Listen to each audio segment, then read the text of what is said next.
Emma rushed through the busy London Underground station. Her high heels made clicking sounds on the cold stone floor. She was 45 years old and worked as an architect. Emma was good at her job and made good money, but she felt very sad and lonely. 3 months ago, her husband had asked for a divorce. Now she lived alone in a big empty house. The morning was busy like always. Hundreds of people walked quickly through the station. Everyone was trying to catch their trains to go to work. Emma walked fast too. She needed to catch the 8:15 train or she would be late for an important meeting with her boss. As Emma walked toward her train platform, she saw something that made her slow down. In the corner of the station, near the wall, a man was sitting on a piece of old cardboard. The cardboard looked wet and dirty. The man had a small piece of paper in his hands. Emma could see words written on it that said, "Anything helps. God bless." The man's clothes were old and dirty. His jacket had holes in it.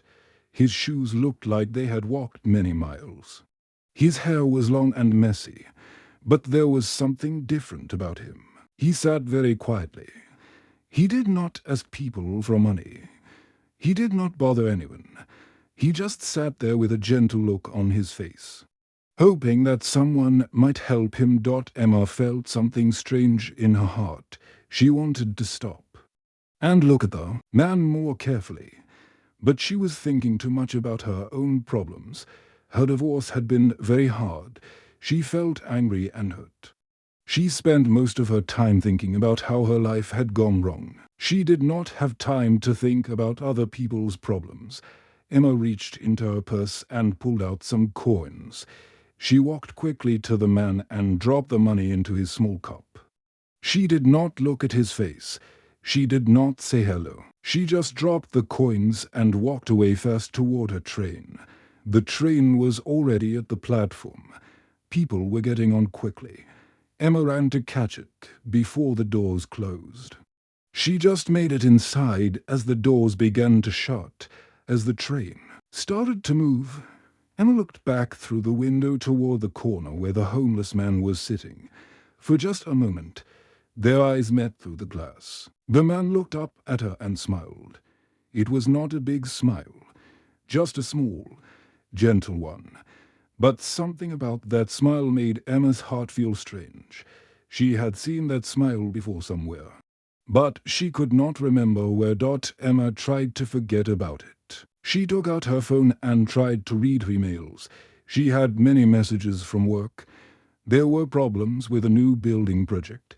Her assistant needed answers to important questions. But Emma could not focus on any of it. She kept thinking about the homeless man's smile. At work, Emma sat in meeting after meeting. She talked about building designs and budgets and deadlines. But her mind kept going back to that moment in the train station. Who was that man? Why did his smile seem so familiar? She found herself looking out her office window, thinking about him instead of working. Her colleague David noticed that something was wrong. "Emma, are you feeling okay today?" he asked during lunch. "You seem far away." Emma did not know what to say. How could she explain that she could not stop thinking about a homeless man she had seen for only a few seconds? "I'm fine," she said, "just tired." But she was not fine. All afternoon, Emma kept thinking about the man. She wondered how old he was. She wondered how long he had been living on the streets. She wondered if he had family somewhere who missed him. Most of all, she wondered why his smile reminded her of someone. When work ended, Emma took the same train home.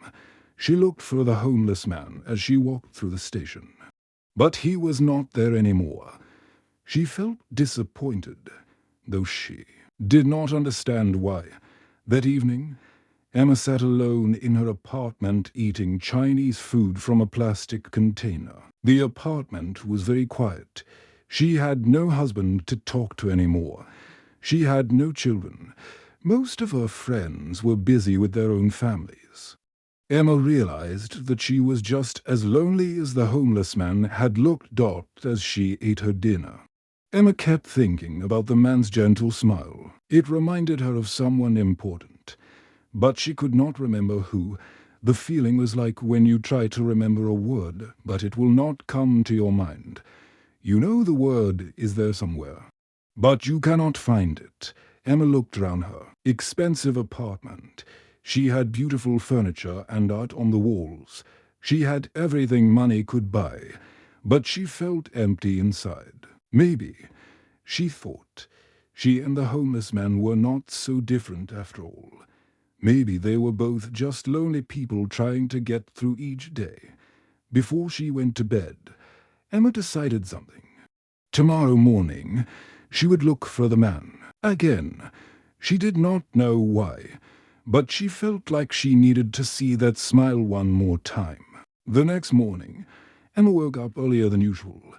She had not slept well. All night, she kept thinking about the homeless man and his familiar smile. She told herself that she was just being silly. She was probably imagining things, but as she got dressed for work, she knew she had to see him again. Emma walked through the London Underground station more slowly than yesterday. Her eyes searched the corners and walls, looking for the man with the cardboard sign. She felt nervous, though she did not understand why. What would she say to him if she found him? What would she do? Then she saw him.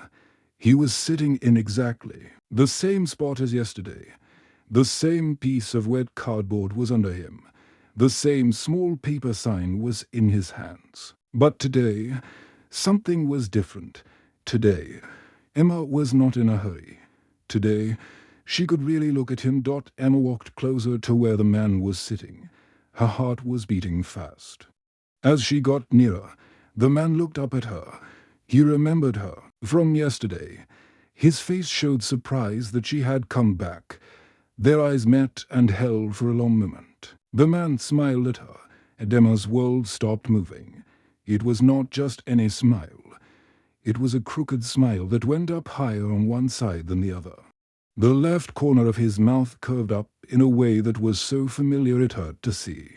Emma's hands began to shake. Her breathing became fast and shallow. She knew that smile. She had seen it so many times when she was young. It belonged to a boy who used to be her best friend. A boy named James who had made her laugh every single day when they were children. Emma's mind went back 25 years. She remembered being 10 years old and living in a small town outside London. Her family had a house with a big backyard that connected to the woods. Next door lived a family with a boy her age named James. He had messy brown hair and eyes that always looked like he was about to tell a joke. Emma and James had been best friends from the moment they met. Every day after school, they would run into the woods behind their houses. James was good at building things with his hands. Together, they built tree houses high up in the old oak trees. They would sit in those tree houses for hours, talking about everything and nothing. James always shared his lunch with Emma at school. His mother made the best sandwiches, and James would always give Emma half of everything he had. When Emma forgot her homework, James would let her copy his. When other children were mean to Emma, James would stand up for her. They had big dreams when they were young. They planned to travel around the world together when they grew up. James wanted to become an engineer and build bridges in faraway countries. Emma wanted to become an architect and design beautiful houses. They promised each other that they would always be best friends, no matter what happened. But then, the summer when they were both 17 years old, something terrible happened. James's family had to move away very suddenly. Emma never understood why. One day James was there, and the next day his house was empty. There were no goodbyes, no explanation, no forwarding address. Emma had tried so hard to find James after he moved. She asked everyone she knew if they had heard from his family. She looked for him on the internet when that became possible. She even hired someone to help her search for him when she became successful. But James had disappeared completely, like he had never existed at all.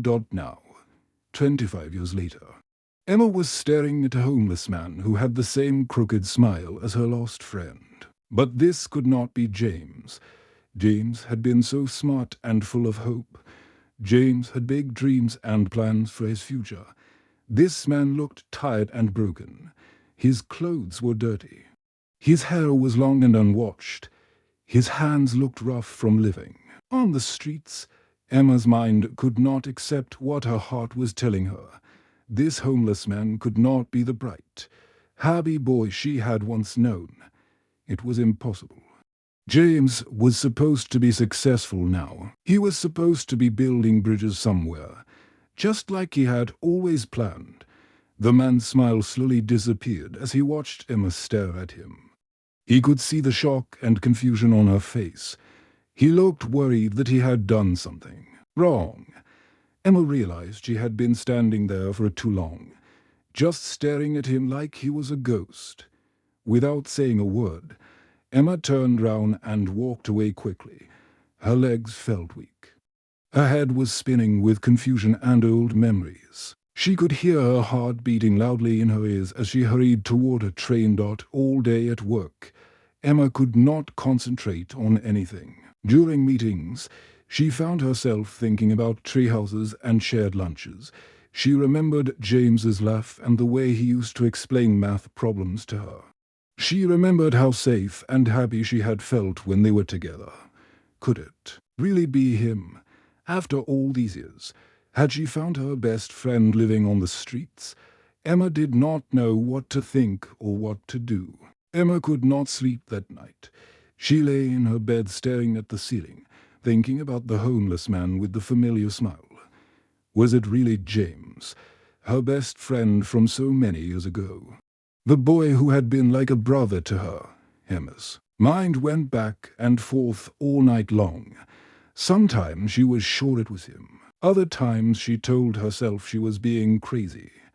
When morning came, Emma felt tired but determined.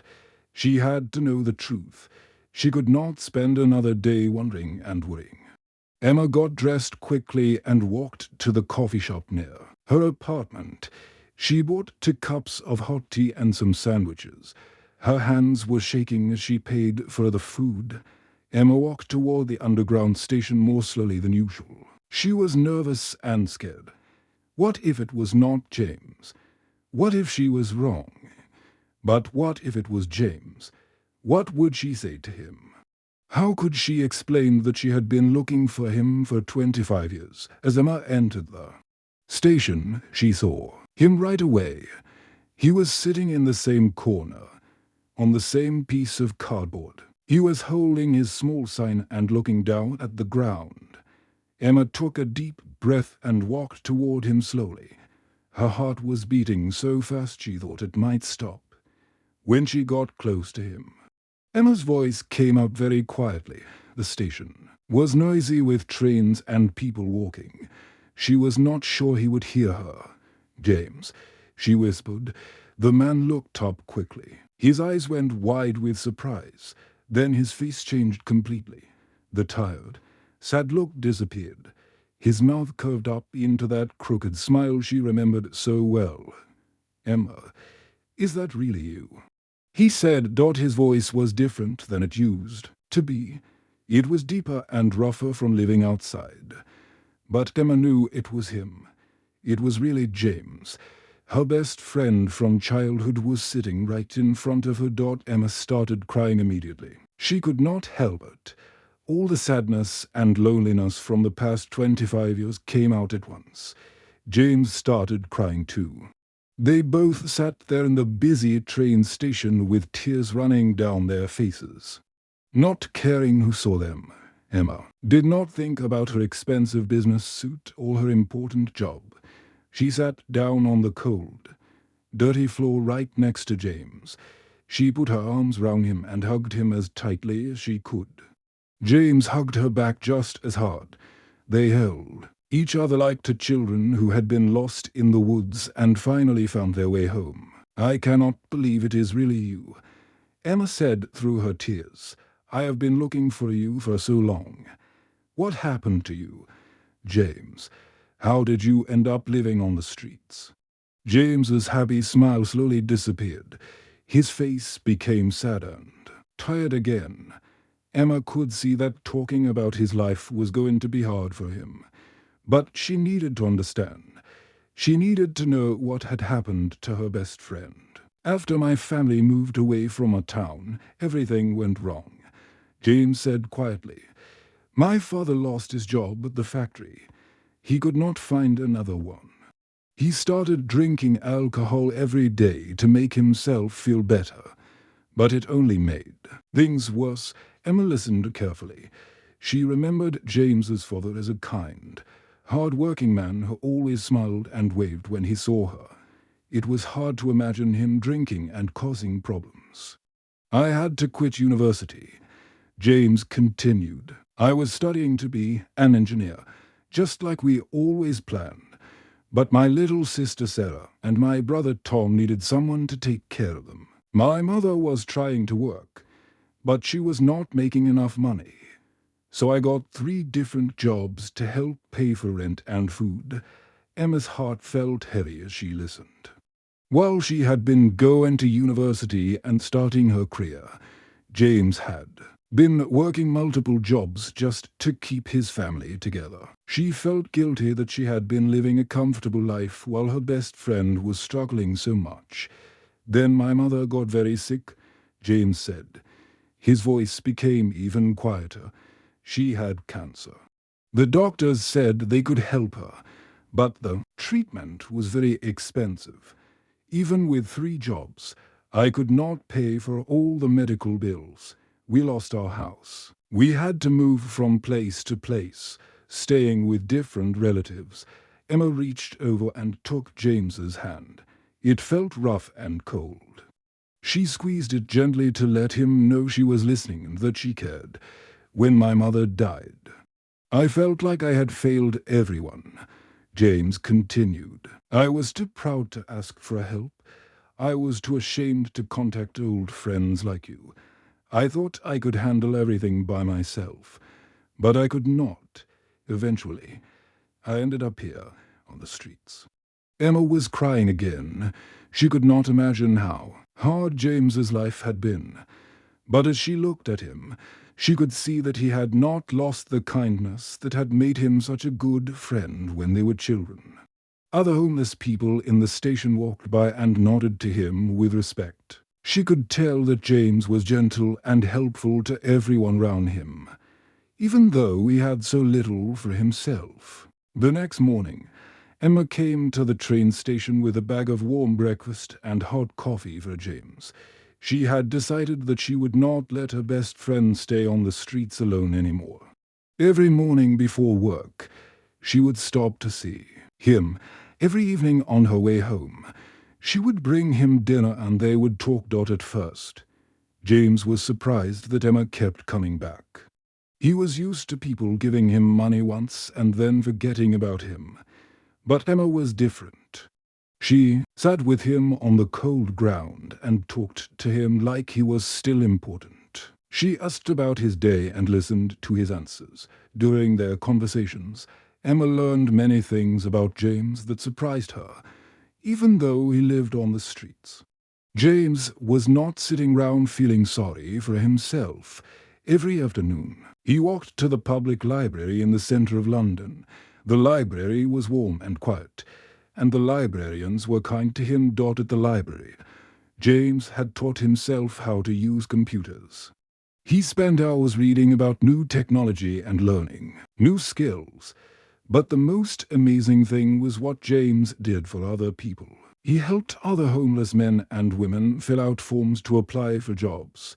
He showed them how to use the internet to look for places to live. He helped them write letters to their families. "You always were the smart one," Emma said one evening. As they sat on a bench near the Thames River, She had brought fish and chips for both of them to share. The food was warm and good, and the river looked beautiful in the evening light. James laughed for the first time since Emma had found him. When he laughed, Emma could see the happy boy she used to know. His eyes sparkled just like they had when they were children building tree houses together. "Do you remember how you used to help me with my math homework every day after school?" Emma asked. "I remember everything about our friendship," James said softly. "When things got really bad for me, when I felt like giving up, I would think about those days. I would remember building tree houses with you and sharing lunch and talking about our dreams. Those memories kept me going through the worst times." Emma felt sad and happy at the same time. She was sad that James had suffered so much, but she was happy that their friendship had helped him survive as the weeks went by. Emma learned more about James's life on the streets. She saw how other homeless people respected him. Children at the library smiled when they saw him. Even the police officers who walked through the train station were kind to James because they knew he helped other people and never caused trouble. One day, Emma had an idea. At her architecture company, her boss had been talking about starting a new project. They wanted to design houses that poor families could afford to buy. The company wanted to help solve the problem of homelessness in London.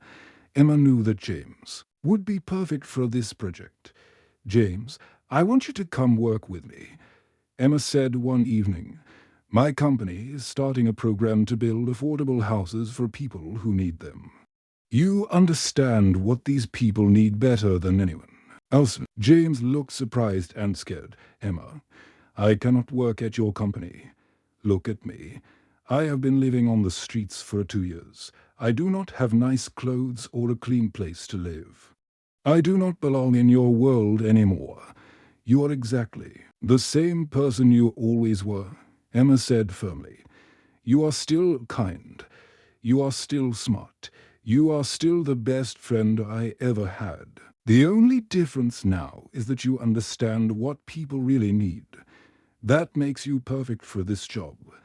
James shook his head. "I am not the same person, Emma. I have been through too much. I have lost too much." But Emma would not give up. She could see the potential in James that he could not see in himself. She knew that her friend was still the same caring, intelligent person he had always been.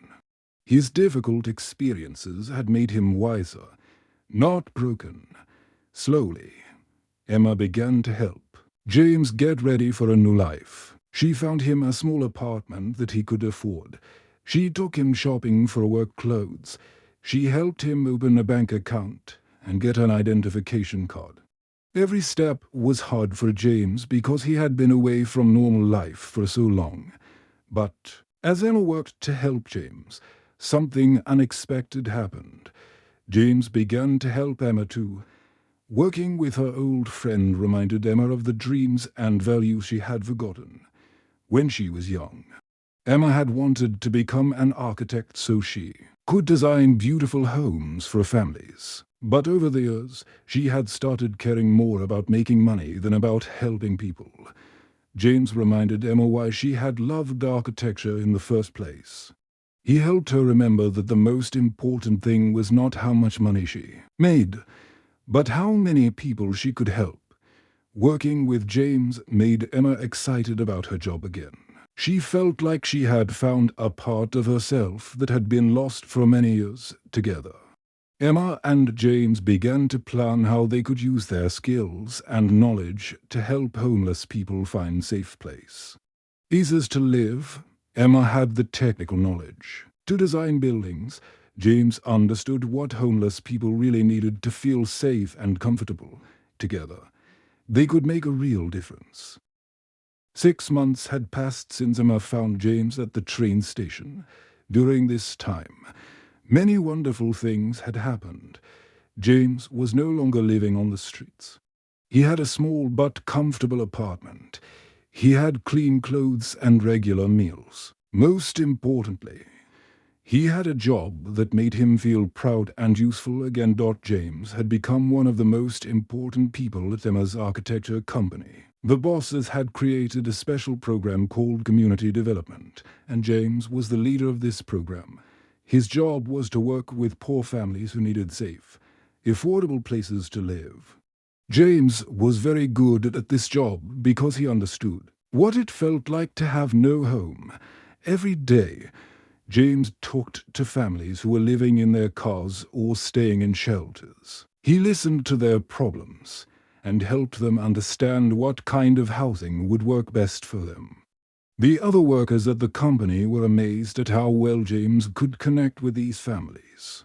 He spoke their language because he had been through the same struggles they were facing. Today was a very special day.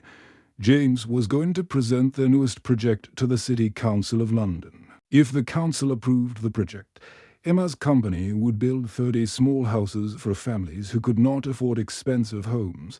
James had worked for weeks preparing his presentation. Emma sat in the council meeting room watching her friend speak to the important city officials. James wore a nice suit and tie. His hair was clean and neatly cut. He stood straight and tall as he showed pictures and drawings of the houses they wanted to build. Emma felt so proud watching him. These houses are not just buildings, James told the council members. They are hope. They are a chance for families to start over. Each house will have 2 bedrooms, a small kitchen, and a garden where children can play safely. James explained how the houses would be built with strong materials but would not cost too much money. He talked about how the families would help build the houses themselves, which would make the project less expensive and give the families pride in their new homes. The council members asked James many questions. They wanted to know how much the project would cost and how long it would take to finish. James answered every question clearly and confidently. Emma could see that the council members were impressed with James's knowledge and passion. When the presentation was over, the council voted to approve the project. James and Emma hugged each other with joy. All their hard work had paid off. Soon, 30 families would have safe places to call home. I never could have imagined this 6 months ago. James told Emma as they walked out of the council building. When I was sleeping on that cardboard in the train station, I thought my life was over. Now I am helping to build homes for other people who are going through what I went through. You are always meant to help people. Emma said, you just had to take a longer, harder path to get here. 3 months later, the first houses were finished. Emma and James stood together watching the first families move into their new homes. Children ran around the small gardens, laughing and playing. Parents carried boxes and furniture into their houses, smiling with happiness and relief. Emma was surprised to see a young woman walking toward them. She looked familiar, but Emma could not remember where she had seen her before. Then James called out, Lucy, and Emma realized this was James's younger sister, the one he had taken care of when they were young. Lucy ran to James and hugged him tightly. Emma could see tears of joy in her eyes. I am so proud of you, James, Lucy said. When we lost touch after Mom died, I was so worried about you. But look what you have done. You have helped all these families have homes. James introduced Emma to his sister. Lucy thanked Emma over and over for helping James get his life back together. He never stopped talking about his best friend Emma when we were growing up. Lucy said, even during the worst times, he would tell me stories about building houses with you. That evening, Emma and James sat in Emma's office planning their next housing project. They had requests from 50 more families who needed affordable homes. The city council had been so impressed with their first project that they wanted Emma's company to build even more houses. As they worked together, Emma looked at James and felt amazed by how much their lives had changed. 6 months ago, she had been lonely and unhappy, focused only on making money. James had been homeless and hopeless, sleeping on the cold streets. Now, they were both helping other people and felt more fulfilled than they had in years, you know. Something Emma, James, said, looking up from the plans they were drawing. His face had that familiar crooked smile that had made Emma recognize him in the first place. I used to think that losing everything was the worst thing that could ever happen to me. I was angry at the world for taking away my family, my home, my dreams. What do you think now? Emma asked. Now I realized that losing everything was the only way I could find what really mattered. James said, if I had not ended up on the streets, I would never have learned how to truly help people. And you would never have found me again. Emma nodded, because she understood exactly what James meant. Her successful career had felt empty and meaningless until she started using her skills to help others instead of just making money for herself. We Triclod can make mistakes. Please double-check. Responses.